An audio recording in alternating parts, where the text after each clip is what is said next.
आप देखें programme to the point. मैं हूं मोहम्मद जुनेद हलीम। एक तरफ तो नाज़रीन मुल्क भर में जून की चिलचिलाती धूप और गर्मी है और उसके साथ साथ सियासी मौसम भी वक्त गुजरने के साथ साथ गर्म होता जा रहा है। गुज़श्ता रोज जो छुट्टी का रोज था इतवार, अब वो भी अहम खबरों से खाली नहीं जाता। इमरान खान साहब लाहौर में थे, भरपूर राब्ता मुहिम हुई, वर्कर्स कन्वेंशन से खिताबात हुए और एक बार फिर से उन्होंने तस्करा किया है और इल्जाम लगाया है नून लीग के ऊपर कि ये एम्पायर को अपने साथ मिलाकर अगले इंतखाबात लड़ने जा रहे हैं और इलेक्शन कमीशन के हवाले से जिनके तहफ़्फ़ुज़ात थे वो भी वक्त गुजरने के साथ साथ बढ़ते जा रहे हैं। लेकिन ठंडी हवा का झोंका आया है पीटीआई के लिए लाहौर हाई कोर्ट से, जिसे उनके जो मुखालिफिन हैं पीटीआई के दोस्त हैं वो लाहौर हाई कोर्ट के नाम से भी मुखातिब करते हैं। लेकिन ये जो फैसला है जिसमें इलेक्शन कमीशन ने नोटिफिकेशन जारी नहीं किए थे ज़िमनी इंतखाब के हवाले से, कहा गया था कि जब वो हो जाएगी उसके नताज आ जाएंगे तो फिर मखसूस नशिस्तों के भी नोटिफिकेशन जारी होंगे। लेकिन उस फैसले को मुअत्तल करते हुए फौरी तौर पर नोटिफिकेशन जारी करने का हुक्म दिया गया है लाहौर हाई कोर्ट की तरफ से।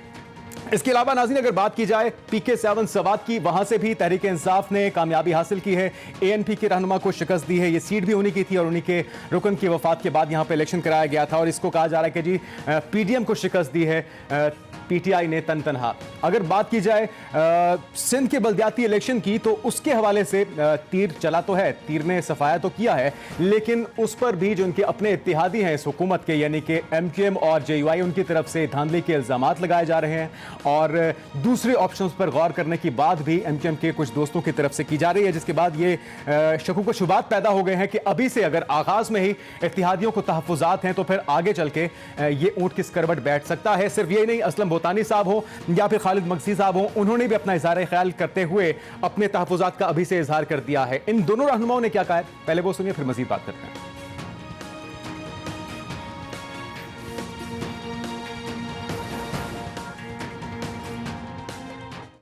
हम सर PTI के साथ थे इत्तेहादी, किसी वजह से किसी की मोहब्बत में किसी के प्यार में हम इस तरफ आ गए। जरदारी साहब से मेरी मुलाकात हुई, बिलावल साहब से, हमने कहा जी मुझे ना वजारत चाहिए ना ओहदा चाहिए, कुछ नहीं, मुझे इलाके के लिए डेवलपमेंट चाहिए। जरदारी साहब ने एहसन इकबाल को कहा, जरदारी साहब की उसने नहीं मानी। जब PTI के साथ थे 100% एलोकेशन थी जो आखिरी साल एहसन इकबाल ने काट दी। हम खुदा की कसम सर वहाँ खुश थे। ये जरदारी साहब की मोहब्बत में आ गए। 2 वोटों पे हुकूमत है, इतनी मगरूरी अगर 10 वोटों पे होती तो आप तो किसी को खंगालते भी नहीं। आपने गुफ्तगू सुनिए बोतानी साहब की, मक्सी साहब का क्या कहना है और वो किस किस्म के तहफ़्फ़ुज़ात का इजहार कर रहे हैं हुकूमत के ऊपर, वो भी सुनिए। PTI की हुकूमत थी जी, एक माहौल बन गया और ये तब्दीली हुई। तो तब्दीली का मेरे ख्याल मकसद जो था वो कुछ और था, मगर अब कुछ और नज़र आ रहा है।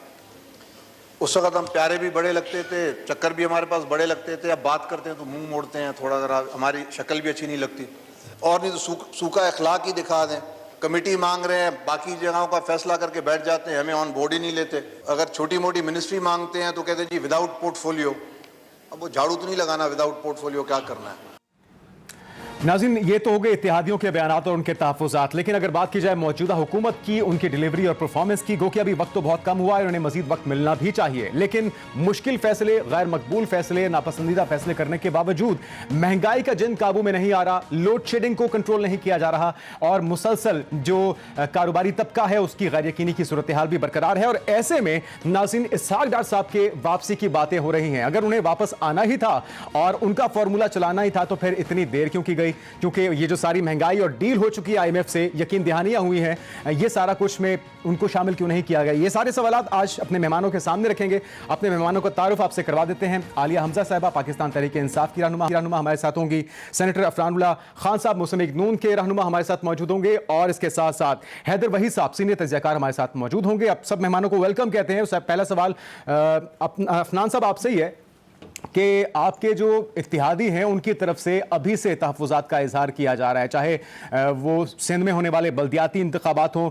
या फिर जो भूतानी साहब मक्सी साहब की आपने गुफ्तगू सुनी है, ये क्या वजह है? महंगाई की वजह से या आपके इत्तेहादी आपसे नाराज़ हैं या फिर वाकई में उनके जायज़ मुतालबात आपकी तरफ से नहीं सुने जा रहे, नहीं माने जा रहे? जी बिस्मिल्लाह रहमान रहीम। देखें, जो हमारे इत्तेहादी हैं, हमारी पूरी कोशिश है कि हम उनको साथ लेके चलें और जो भी उनकी क्या कहते हैं जो उनके इश्यूज़ हैं उनको एड्रेस करें। और जो है वो जो बुतानी साहब हैं बहुत अच्छे आदमी हैं, मेरी उनसे थोड़ी अपनी ज़ाती तौर पे भी मुलाकातें रही हैं, तो हम पूरा क्या कहते हैं उसके ऊपर मैं ख़ुद भी इस बात को दोबारा से उठाऊँगा कि जो इनके मामलात हैं, जो हमारे इत्तेहादी हैं, उनको देखा जाए और जो है उनको एड्रेस किया जाए ताकि इस तरह के मसाइल पैदा ना हो। जहाँ तक बात रहेगी महंगाई की, देखिए हमने तो जो एक जो मतलब अभी हमें आए हुए तकरीबन आप समझ लें कि कोई 2.5 महीने हुए हैं, तो उसके अंदर जो IMF की डील PTI करके गई थी, हमने उसी जो डील है उसको ऑनर किया है, क्योंकि हमारे पास इसके अलावा कोई चारा नहीं था कि हम उसको ऑनर ना करते। ज़ाहिर है हम सोवन स्टेट है, अगर एक गवर्नमेंट साइन करके गई है तो दूसरी गवर्नमेंट उसको ये तो नहीं कह सकती कि हम नहीं करते। तो ज़ाहिर है ये जो मसाइल थे उसको हमने सामने रख के जो मुश्किल डिसीजन है वो हमने ले लिए हैं।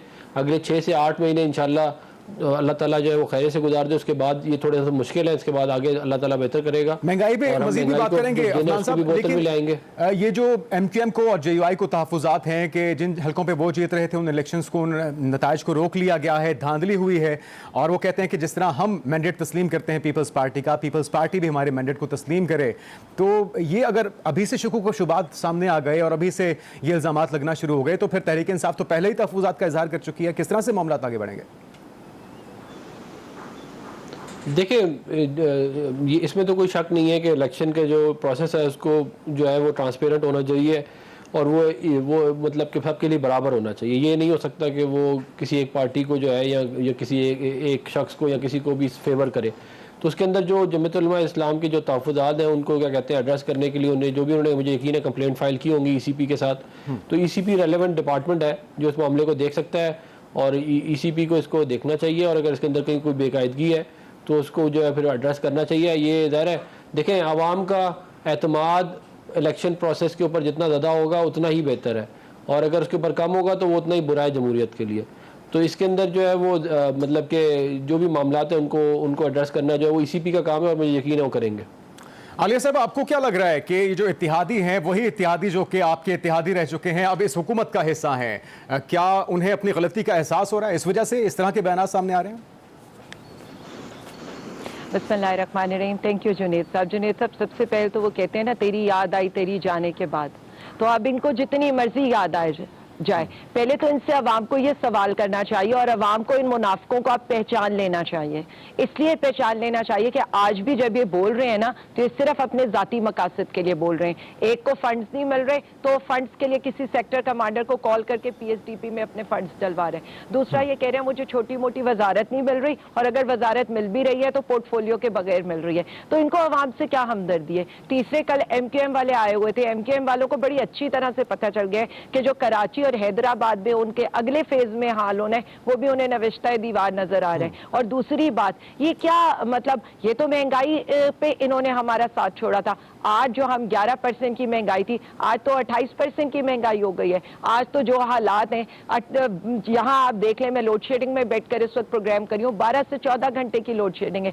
जो हालात हैं 8,500 का इस वक्त शॉर्टफॉल है। मुझे ये मेरे भाई बताए, एक तो मैं इससे बड़ी तंग हूँ, मैं मतलब बता करके 174 पेजेस पढ़कर आकर देखना था IMF का मुआहिदा क्या था। खैर वो भी छोड़ दें, मेरा इनसे ये सवाल है, हम पेट्रोल दे रहे थे 149 रुपए का और उस वक्त इंटरनेशनल मार्केट के अंदर जो पेट्रोल की प्राइस थी $129 पर बैरल थी।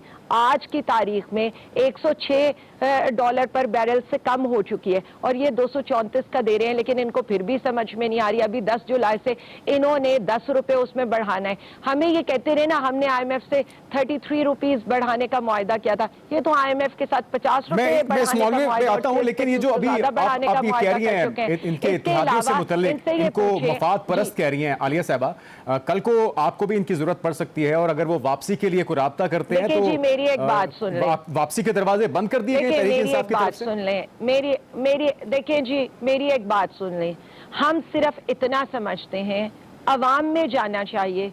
अगर इन्होंने हमें महंगाई पर छोड़ा था तो आज इन्हें ये फैसला करके इनको छोड़ना चाहिए कि महंगाई उससे डबल ट्रिपल हो चुकी है। आज उन्हें ये फैसला कर लेना चाहिए कि ये हुकूमत नॉन पॉपुलर हो चुकी है अवाम के अंदर, अगर वो अवाम के लिए आए थे। तो कोई सियासी राब्ते, बैकडोर राब्ते किए जा रहे हैं, अगर उनको जिस तरह से आप कह रही हैं कि तेरी याद आई तेरे जाने के बाद, तो क्या इस सिलसिले में कोई राब्ते हो रहे हैं कि वापसी मुमकिन हो? जुनेद साहब, हमारा राब्ता सिर्फ अवाम के साथ है। ठीक है। जब चेयरमैन इमरान खान साहब प्राइम मिनिस्टर हाउस से निकले थे तो उन्होंने एक लफ्ज कहा था, उन्होंने कहा था कहीं कोई रह तो नहीं गया जो मेरे खिलाफ ना हो। अपनी डायरी उठाई थी और सीधे अवाम में चले गए थे। आज पूरा पाकिस्तान उनके साथ खड़ा है, पूरी अवाम उनके साथ खड़ी है। हुकूमत लेकर इन्होंने अवाम हमारे हवाले कर दिया। हमारे लिए कोई महंगा सौदा नहीं बिल्कुल है, ठीक। ना हम इस तरह किसी से राब्ता करेंगे। और हम अगर जाएंगे अवाम में जाएंगे, और गैलेप का सर्वे आज इस चीज को विंडिकेट कर रहे हैं कि अब अवाम भी कभी वही फैसला है जो पीटीआई। बिल्कुल ठीक है, ये आपने वाजे कर दिया। ये यानी कि क्लियर मैसेज चला गया इत्तेहादियों को भी कि पीटीआई के दरवाजे बंद है, चाहे आपको अपनी गलती का एहसास हो भी गया हो। हैदर साहब, आपके ख्याल में ये वाकई में कुछ महरूमियां हैं जिसकी वजह से इत्तेहादियों को इतनी जल्दी एहसास हो गया, या इमरान खान साहब की मकबूलियत है जिसकी वजह से उन्हें लग रहा है कि उनसे गलती हो गई? मेरे ख्याल से ये एक बड़ी नॉर्मल किस्म की जो है वो खींचतान है जो कि कोalition गवर्नमेंट में होती है। मैं इसको कोई बहुत लार्जर मीनिंग नहीं दूंगा। अमूमन कोalition गवर्नमेंट में दरारें जो उस हद तक होती हैं जिससे हुकूमत गिर जाए वो जब ही पड़ती हैं जब कोई आप समझ लें कि हुकूमत तब्दील करने के इरादे जो हैं वो ऐवान के बाहर भी हों। तो अभी इस किस्म की कोई बात नहीं है। मेरे ख्याल से ये जो इत्तेहादी शोर कर रहे हैं ये अपने अपने काम कराने के लिए कर रहे हैं। जिस वजह से इन्होंने कोalition ज्वाइन की वो पूरी तरह बातें पूरी नहीं हो रही, तो जाहिर है कि वो शोर करेंगे। इस शोर का मैं ये मतलब बिल्कुल भी नहीं लूंगा कि हुकूमत को कोई एक्चुअली खतरा है।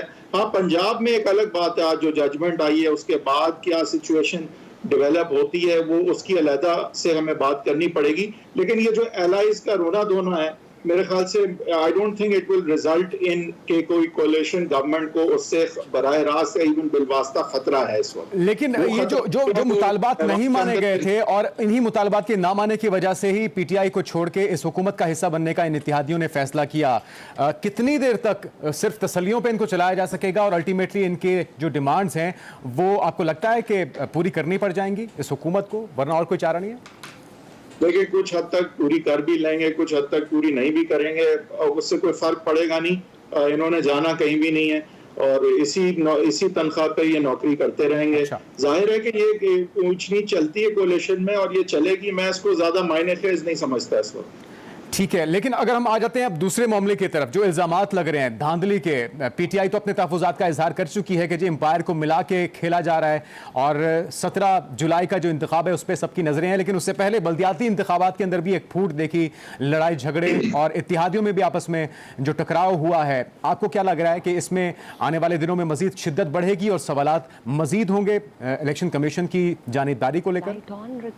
देखें, जो इलेक्शन जिसको सब देख रहे हैं अब वो पंजाब का ही बाई इलेक्शन है, खासकर आज के लाहौर हाई कोर्ट के फैसले के बाद और उससे पहले जो सुप्रीम कोर्ट का फैसला था। इन सारे मामलात के बाद अब बहुत लीगल और पॉलिटिकल जो है सवालात उठ गए हैं। पहले तो जब सुप्रीम कोर्ट ने कहा कि ये जो डिसिडेंट्स हैं इनके वोट काउंट भी नहीं होंगे, ना सिर्फ कि ये डिसीट होंगे बल्कि इनका वोट काउंट भी नहीं किया जाएगा, तो पहला सवाल तो ये उठेगा कि क्या उसको रेट्रोस्पेक्टिव इफेक्ट दिया जाएगा सुप्रीम कोर्ट की एडवाइजरी ओपिनियन को, और अगर दिया जाएगा तो फिर तो हमजा साहब का election in itself he invalid है। लेकिन अगर रेट्रोस्पेक्टिव इफेक्ट नहीं दिया जाएगा, जो अभी तक नहीं दिया गया है, तो फिर उनका इलेक्शन तो बच जाता है। लेकिन ये जो 25 डिसिडेंट्स की अब सीटें खाली होती हैं, आज के फैसले के बाद उन 25 में से 5 वापस इफेक्टिवली मिल गई हैं पीटीआई को। तो पीटीआई के अगर हम नंबर्स देखें जो शुरू हमजा शहबाज के इलेक्शन और आज तक की सूरत हाल को, तो वो अब 175 पीएमएल नून या हमजा शहबाज और 173 पीटीआई और पीएमएल क्यू नजर आते हैं। अब जाहिर है इसमें 2-3 की ऊंच नीच हो सकती है और वही डिटरमिन करेगी इस वक्त के मेजॉरिटी किसके पास है। और फिर जाहिर है कि क्या अदम है, क्योंकि देखें गवर्नर पीएमएल नून का है, वो तो हमजा शहबाज को नहीं कहेगा कि आप वोट ऑफ कॉन्फिडेंस सीक करें, यानी कि ये बर्डन अब पीटीआई और पीएमएल क्यू पे ही आ जाएगा कि वो नो कॉन्फिडेंस क्या मूव करने की पोजीशन में है या नहीं। क्या वो बाय इलेक्शन का वेट करते हैं जो 17 जुलाई को है, क्या बाय इलेक्शन से फिर सिचुएशन वाजे हो जाती है कि वजीर आला पंजाब का फिर कौन होगा। आई थिंक ये ज्यादा एक इंटरेस्टिंग सिचुएशन है। एलाइज का रोना धोने को मैं बिल्कुल वजन नहीं दूंगा। बिल्कुल ठीक है, पंजाब के इंतखाब के ऊपर सबकी नजरें जो है 17 जुलाई को नाज़रीन कहा जा रहा है कि वो एक हल्के एक सूबे या एक शहर का नहीं बल्कि पूरे पाकिस्तान का इंतखाब है और अगले इंतखाबात में अवाम किसका साथ देंगे इसका तयन भी काफी हद तक इस इलेक्शन में होता दिखाई दे रहा है। खान साहब ने लाहौर का विजिट किया, इस मौके पर उन्होंने क्या गुफ्तगू की, इससे मुतल्लिक मजीद बात करते हैं एक ब्रेक के बाद। नाज़रीन, ब्रेक के बाद आपको कहेंगे खुशामदीद। गुज़श्ता रोज़ इमरान खान साहब लाहौर में मौजूद थे और भरपूर इंतखाबी मुहिम उनकी तरफ से चलाई गई। 4 जगहों पे वर्कर्स कन्वेंशन से उन्होंने जो 4 हल्के हैं लाहौर के ज़िमनी इलेक्शन के, उसमें उन्होंने खिताबात भी किए। इस मौके पर उनका क्या कहना था, पहले वो सुनिए।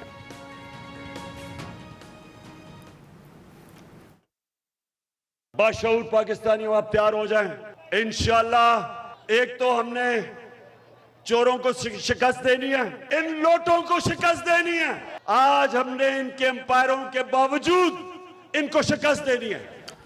अफनान साहब, आपने तो काम आसान नहीं कर दिया तहरीक इंसाफ का, इमरान खान साहब का, क्योंकि आपका ही नारा था वोट को इज्जत दो, और जिस तरह से आपने टिकटें दी हैं उनके मुरहफ अराकीन को, तो ये तो आपको भरपूर तरीके से रेजिस्टेंस होगी, तनकीद का सामना करना पड़ेगा, और आपका अपना बयानिया भी इससे वीक होगा।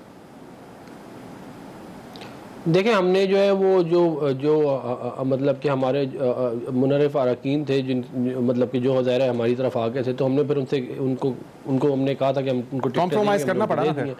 जो हमारे देखें, वो सियासत में आपको पॉलिटिक्स में कॉम्प्रोमाइज़ तो आपको करना ही पड़ता है, लेकिन ये इसका वोट को इज्जत दो से इतना ताल्लुक नहीं है जितना इसका इस बात से ताल्लुक है कि मतलब कि हमारी कमिटमेंट थी उनके साथ, तो हमने ऑनर कर दी है। बात ये है कि चारों की चारों सीटें जो है ये PTI हारेगी, और बुरी तरह हारेगी। लाहौर की ये 4 सीटों की जो आप बात कर रहे हैं, अभी 17 जुलाई आने वाला है, 20 दिन बाद आप देख लीजिएगा। और जो ये जलसे कर रहे हैं वहाँ पे छोटे छोटे जलसियाँ, वो भी आप आवाम को दिखा दें। अगर अच्छा, जिम्मेदारी दोहरी जिम्मेदारी है। एक तो शिद्दत जज्बात की वजह से दोनों तरफ से आपके कारकुनान, उनके कारकुनान बहुत ज़्यादा जज्बाती हैं, जो माहौल बना हुआ है ओवरऑल। दूसरा, अमन अमान के साथ साथ जो शफाफ इलेक्शन है, इसका इनेकाद भी यकीनी बनाना इंतजामिया की जिम्मेदारी है। इसके लिए तैयार हैं आप?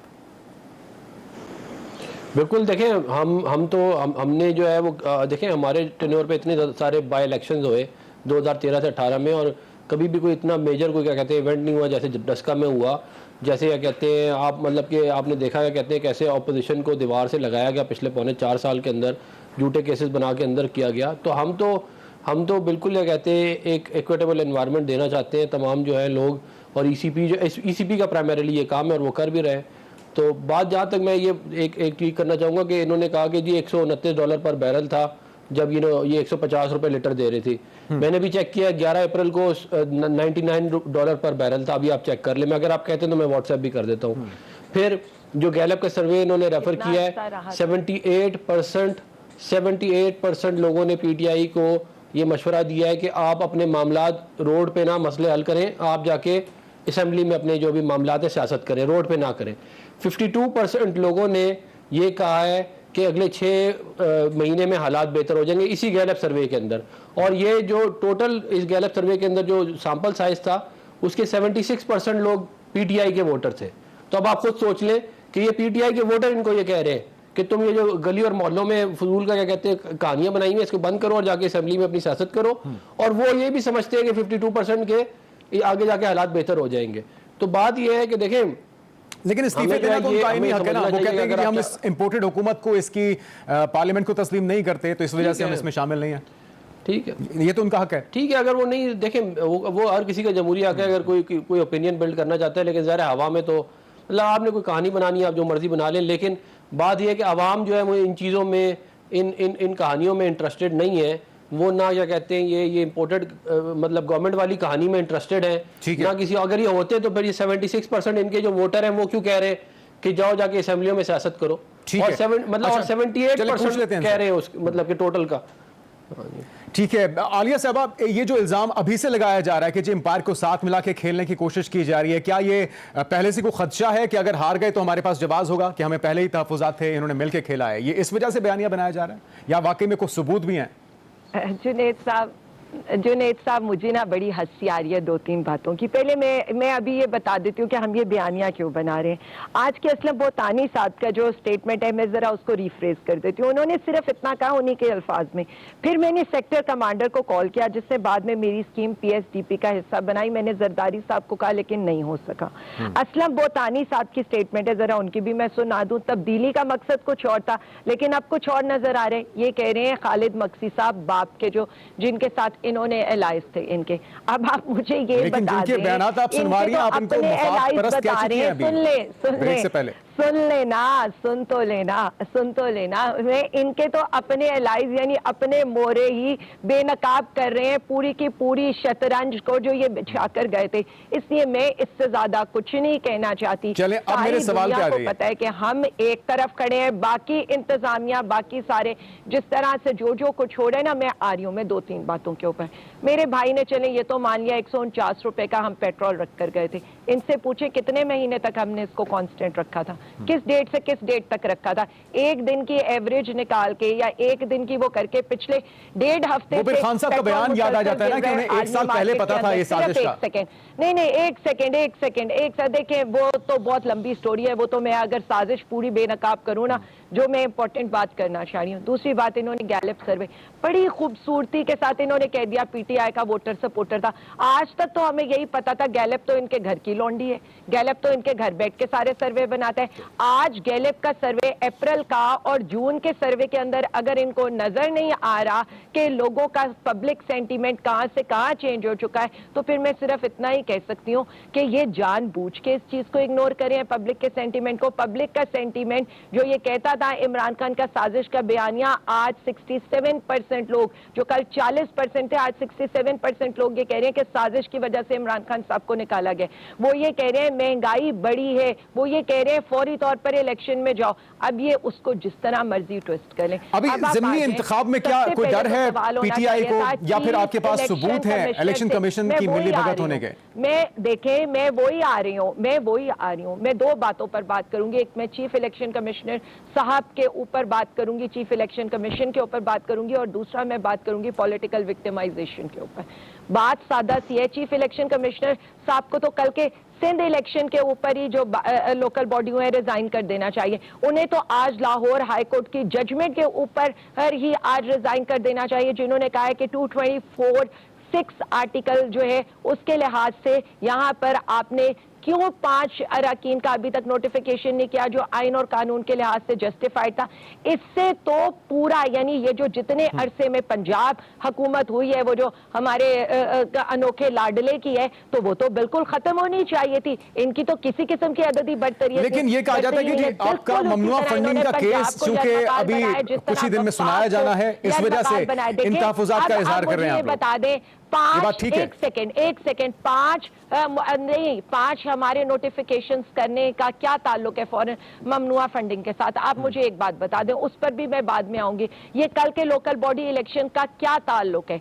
NA 240 का चीफ इलेक्शन कमिश्नर की नाअहली है, उसमें पीटीआई की फंडिंग का क्या ताल्लुक है? क्या पीटीआई ने उन्हें कहा था कि कल दंगा फसाद होने दे, 2 कारकुन मरने दे, खूनी फसाद होने दे, बैलेट पेपर फटने दे, ठप्पे लगने दे? सारी वीडियो सारी दुनिया ने देखी है। NA 240 में 8.2 का टर्नआउट सबने देखा है। 5 लोगों के नोटिफिकेशन ना करना इलेक्शन कमीशन का, ये लाहौर हाईकोर्ट ने कहा है। पीटीआई यहाँ पर कहा से लेकिन बात वही है कि आप लोग इससे पहले लाहौर हाईकोर्ट पे भी बहुत एतराज करते रहे हैं। आज तो चले आपके हक में फैसला आ गया, तो आप उसकी तो तारीफ कर रहे हैं। आलिया साहब, मैं दोबारा आऊंगा। हम कभी भी इस बात मुझे ब्रेक पे जाना है, जरा मौका दीजिएगा। एक चीज बात करने, सिर्फ लास्ट बात, इनसे सिर्फ इतना पूछें, हम दहशतगर्द है ना, फॉस्फोरस बम हमने बनाए हैं, जो पर्चे ये लोग काट चुके हैं ना पीटीआई और पीटीआई की पूरी लीडरशिप के ऊपर, जिस तरह से इन्होंने ये किया है ना, इसको कहते हैं पॉलिटिकल विक्टिमाइजेशन के दहशतगर्दी के उस पे फेटअप से निकालने वाले हम आज दहशतगर्द। इलेक्शन कमीशन पे पीटीआई मुसलसल तहफुजात का इजहार कर रही है और एम्पायर को साथ मिला के खेलने की बातें हो रही हैं, लेकिन पंजाब के ज़िम्मी इंतखाब को इन शकों शुबात के बगैर अमली तौर पर यकीनी बनाना कितना अहम होगा और क्या इसको कर पाएगी इंतजामिया, इस पर राय जानेंगे हैदर भाई साहब की एक ब्रेक के बाद खुशामदीद कहेंगे। हैदर साहब, आपके ख्याल में पंजाब के अंदर अमन व अमान को यकीनी बनाना और इसके साथ साथ साफ और शफाफ इंतखाबात का इनेकाद कितना बड़ा चैलेंज होगा? पूरी कर पाएगी ये हुकूमत, ये इंतजामिया? देखिए, करना पड़ेगा, क्योंकि जो एक एतमाद है इस वक्त अवाम का, वो ECP के हवाले से, इस हुकूमत के हवाले से और अगले इलेक्शंस के हवाले से एट स्टेक है। और मुझे उम्मीद है कि ये सारे मामला जो हैं वो ऐसन तरीके से ही होंगे और हम कोई इस तरह का डस्का का जो एक इलेक्शन चोरी थी सरासर, उस तरह के मामला मैं बिल्कुल एक्सपेक्ट नहीं कर रहा हूँ। खासकर मेरा नहीं ख्याल कि कोई इतनी जरूरत मुझे नजर आ रही है। आप खुद देखेंगे कि खान साहब ने 20 बड़े जलसे किए और धरने के बाद बिल्कुल उनकी बॉडी लैंग्वेज और उनकी सपोर्ट जो है वो मोमेंटम जैसे कि बिल्कुल 180 डिग्री चेंज हो गया जैसे।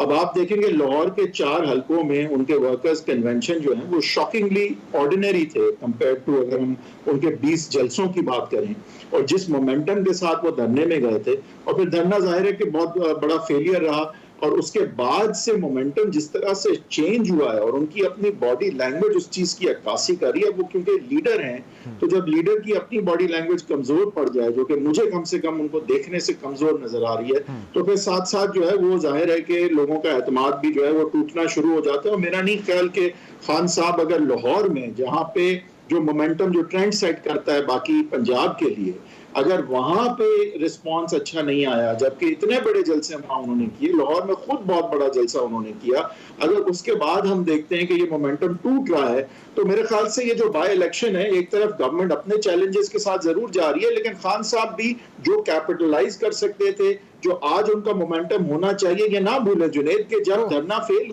तो हैदर साहब इसकी वजह क्या लग रही है? क्या वो मुख्तलिफ हल्के जिनका साथ माजी में था, क्या उनका साथ अब ना होने की वजह से उस तरह का रिस्पांस नहीं मिल रहा, या फिर उनको पता है कि ये गढ़ है नून लीग का और यहाँ पे कुछ ज्यादा मेहनत करने का फायदा नहीं होगा? आपको क्या वजह लग रही है? देखिए मेरे ख्याल से वो 20 जलसे भी जब हुए थे ना, तो भी खान साहब को कोई हल्कों की सपोर्ट हासिल नहीं थी, लेकिन वो 20 जलसे हुए थे और हमने देखे थे और वो मोमेंटम जो है वो बहुत स्ट्रांग और वो नैरेटिव जो है बिकता हुआ नजर आया। लेकिन अब हम देखते हैं कि धरने के बाद से खान साहब की खुद बिलीफ सिस्टम, उनकी बॉडी लैंग्वेज जैसे उनका उस पुराने नैरेटिव और उस पुराने मोमेंटम का साथ देती नजर नहीं आ रही और लिहाजा हम उस मोमेंटम को टूटते हुए देख रहे हैं। हम देख रहे हैं कि ये यू टर्न की तरफ जा रहा है, क्योंकि मेरे ख्याल से अवाम जो है वो अब ज्यादा इस चीज की तरफ कायल होती जा रही है कि एहतजाज की जगह कोई दरमियाना रास्ता निकाला जाए। और ये हुकूमत जो है वो अब क्योंकि मुश्किल फैसले कर रही है, अब हमने थोड़ा बहुत ब्रेक इन द क्लाउड जिसे कहते हैं ना, कुछ थोड़ी रे ऑफ होप अगर कुछ नजर आई है तो इस तरह से आई है कि हम करीब चले गए आईएमएफ के प्रोग्राम और चीन से हमें कुछ पैसे मिल गए और जब आईएमएफ का होगा तो आप देखेंगे सऊदी अरब और बाकी जगहों से भी शायद एक पॉजिटिव रिस्पांस आए। तो मुझे नजर आ रहा है कि अब आवाम चाहती है कि यस, खान साहब की नो कॉन्फिडेंस के जो इर्द गिर्द जो सारे शकूक व शुबात थे वो नैरेटिव बिका, बिल्कुल बिका। लेकिन अब वो धरने के फेलियर के बाद आई थिंक अवाम अब चाहती है कि खान साहब जो है वो एहतजाज की जगह अब इलेक्टोरल पॉलिटिक्स करें, पार्लियामेंट्री पॉलिटिक्स करें, पॉलिसी पे बात करें और आगे 1.5 साल अगर ये हुकूमत अच्छा नहीं करती तो टफ टाइम जरूर दें। लेकिन अब ये एहतजाज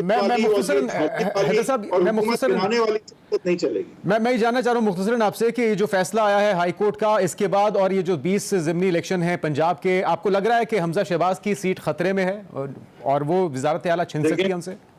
देखें, इसमें कोई शक नहीं है कि 5 जो नंबर्स ऐड हुए पीटीआई के आज, तो उसके बाद ये नंबर 175 हमजा शहबाज और 173 अगर पीटीआई पीएमएलक्यू हो गया है तो जाहिर है कि it has become close. But nonetheless ये ना भूलें कि गवर्नर पीएमएल नून का है, वो एतमाद का वोट लेने को हमजा शहबाज को नहीं कहेगा, यानी बर्डन हमजा शहबाज पे नहीं होगा कि वो मेजॉरिटी दिखाएं।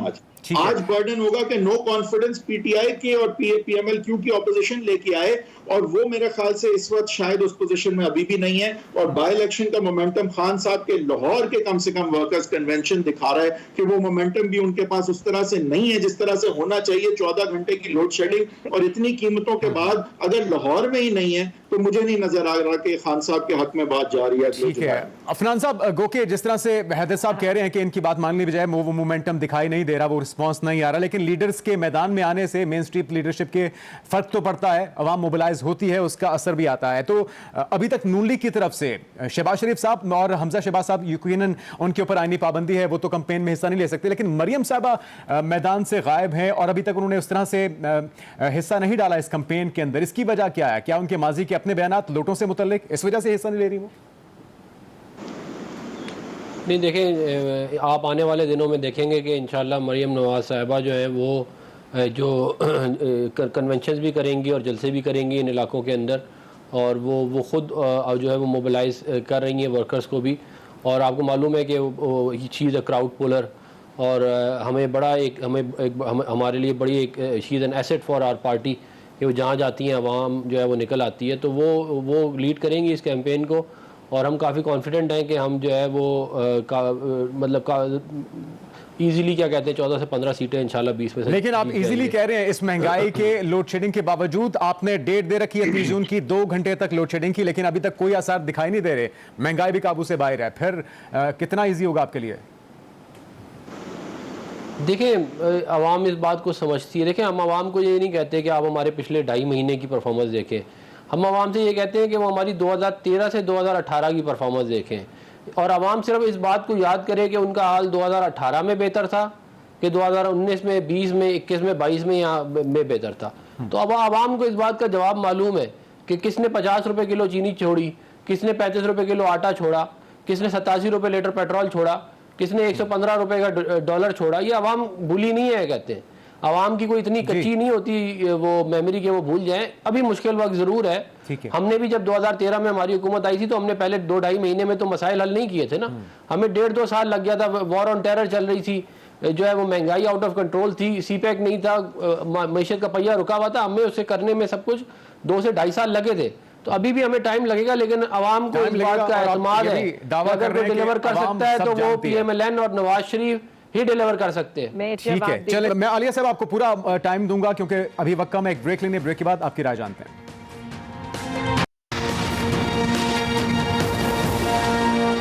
ब्रेक के बाद आपको कहेंगे खुशामदीद। आलिया साहब, आप लोग खुद कहते हैं 30% तक महंगाई बढ़ गई है, होश उड़ा देने वाली महंगाई, और आज भी बिजली के प्राइसेस में 7 रुपए 90 पैसे फी यूनिट इजाफा किया गया है। लेकिन खान साहब बड़े बड़े जलसों से वर्कर्स कन्वेंशन पर आ गए हैं, लोगों को क्यों नहीं निकाल पा रहे वो?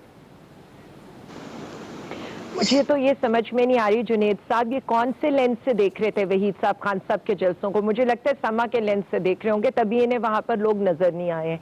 ये वर्कर्स कन्वेंशन थे और हर हल्के का कन्वेंशन था, ये कोई जलसा नहीं था PTI का कि जिसमें लाहौर पूरे ने आना था। ये उस इलाके का, उस PP के एरिया के लोगों के साथ था, और जिस तरह से खान साहब तो जहां कदम रखते हैं ना जलसा वहीं से शुरू हो जाते हैं। इसलिए मैं इनसे यही रिक्वेस्ट कर सकती हूँ कि अपने लेंस चेंज कर लें या समा के लेंस चेंज करा दें। फिर इन्होंने बात की है IMF के ऊपर बात की है, यानी 900 करोड़ लेने के लिए अब आप अवाम की सांसों पर ही पाबंदी और टैक्स लगाना रह गया, बाकी तो इन्होंने हर चीज के ऊपर ही सुपर टैक्स लगा दिया, सुपर स्पीड के साथ। फिर इन्होंने चाइनीज के उसकी बात की है। इनको पता है कि 2.3 जो बिलियन डॉलर है वो पाकिस्तान को चाइना की हुकूमत ने नहीं दिया, चाइनीज कमर्शियल डार साहब फिर से आ रहे हैं आपने अपना फॉर्मूला इंप्लीमेंट करने के लिए बेच के आपको लगता है वो कर पाएंगे? को गिरवी रखकर सिर्फ एक सेकेंड उसके असासों को गिरवी रखकर इन्होंने दिया है। इनका बस चलेगा तो ये तो पूरा पाकिस्तान बेचने पर आ गए कि पूरे पाकिस्तान को ये ऑयल एक्सपोर्ट बेच दो। सऊदिया के साथ डेफर्ड पेमेंट के ऑयल के लिए न्यूट्रल्स को जाना पड़े, यानी चीफ ऑफ आर्मी स्टाफ को उठकर जाना पड़े। बाकी कतर इनको कुछ देने को तैयार नहीं है। तुर्की ने मेरे पास वक्त की कमी है, मैं चाहूंगा इसहाक डार साहब की वापसी के हवाले से बताइएगा। UAE की बात हो रही है, आपको लगता है अब वो चीजें कंट्रोल कर पाएंगे? यही कहूंगी एक और भगोड़ा वापस आ गया जो 32 अरब डॉलर इस मुल्की खजाने से यहाँ पर झोंक के गया था सिर्फ डॉलर को 100 रुपए पे रखने के लिए, और फरार भी वो किससे हुआ था? वजीर आजम के जहाज के ऊपर हुआ था। यानी अगर इस मुल्क की ये बदकिस्मती है तो मैं सिर्फ इतना कहूंगी हमारे अवाम ये डिजर्व नहीं। चले मौका दीजिएगा, मैं चाह रहा हूं दोनों को उनकी राय भी शामिल कर लें। हैदर साहब आलिया साहब ने जो कहा, और दूसरा डार साहब की वापसी, हम उस्मान बुज़दार को वापस ले आते हैं और उस्मान बुज़दार को फाइनेंस मिनिस्टर लगा देते हैं, क्योंकि वो तो सबसे ज्यादा वसीम अकरम प्लस तो इमरान खान के बाद वही था, तो उसी को फाइनेंस मिनिस्टर लगाते हैं। या फिर वो जो गोगी है उसको आगे लगा देते हैं फाइनेंस मिनिस्टर। मौका दीजिएगा जरा। यहाँ अगर आप कहती है तो मतलब अपने जो आपने कार्टून रखे हुए थे इधर बहुत सारे, उनका मैं नाम लेता जाऊं, कोई एक ऐसा बंदा नहीं है जिसने, आप लोगों ने 4 साल एक ईंट नहीं लगाई, एक प्रोजेक्ट नहीं किया। आप लोग सिर्फ जो है वो इल्जामात के अलावा आपके पास है क्या? अवाम आपकी बातें सुन के उनके कान पक गए। आप लोग सच बोले हैदर साहब, आप लोग हर वक्त झूठे इल्जाम लगाते रहते हैं लोगों के ऊपर, लोगों की पकड़ियां उछालते हैं। अफनान साहब और आलिया साहब मौका दीजिएगा जरा। चोर आप दूसरों को बोलते हैं। जरा आलिया साहब आपकी बात हो गई, जरा मौका दीजिए।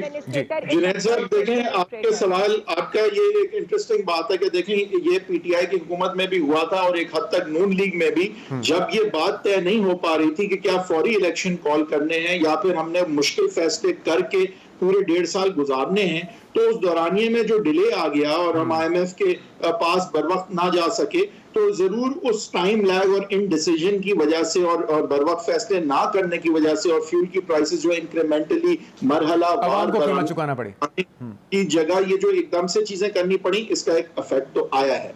लेकिन जब ये अब चीजें मुश्किल चीजें अब हो गई हैं, तो मिफ्ता साहब मेरे ख्याल से जो है उनको मौका थोड़ा सा दिया जा सकता है कि अब अगर मुश्किल वक्त हो, क्योंकि देखिए डार साहब तो ट्राइड एंड टेस्टेड हैं और जो पार्टी की क़यादत है उसका एतमाद उन पे है और वो कभी भी आके फाइनेंस मिनिस्टर बन सकते हैं।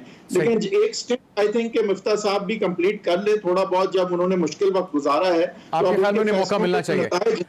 नहीं, ये तो मेरा फैसला नहीं है, ये नून लीग की क़यादत का फैसला है, लेकिन मेरे ख्याल से स्टेंट किसी को भी, मिफ्ता साहब हो, डार साहब हो, मेरे लिए तो एक बराबर है। ये नून लीग का फैसला है, ये वजीर आजम का फैसला है और वो जो भी करते हैं अच्छी बात है, जो मुल्क के मफाद में हो। डार साहब से अफनान साहब, मुश्किल फैसले, गैर मकबूल फैसले कर लिए गए हैं, अब डार साहब को आने की क्या जरूरत है? जवाब देने दे, मैंने 2 लोगों का देखिए, हमें जो है वो आगे मजीद जो है फाइनेंशियल स्टेबिलिटी चाहिए और मैंने ये पहले भी कहा है कि जो इसहाक डार साहब वो वाहिद फाइनेंस मिनिस्टर है जिसने कामयाबी से IMF प्रोग्राम कंप्लीट करके पाकिस्तान को IMF के जंगल से निकाला था।